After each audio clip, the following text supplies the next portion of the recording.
இதிலிருந்து ஒன்று தெரிவது என்னவென்றால், எதிர்கட்சிகள் ஆளுங்கட்சிக்கு நிகராக அவர்களை எதிர்ப்பதற்கு தயாராகி விட்டார்கள் என்பதை தான் இது காட்டுகிறது.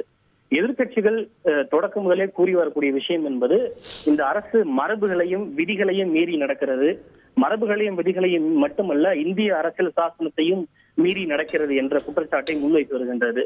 இடைக்கால சபாநாயகர் தேர்விலிருந்தே அந்த விமர்சனங்கள் தொடங்கிவிட்டது.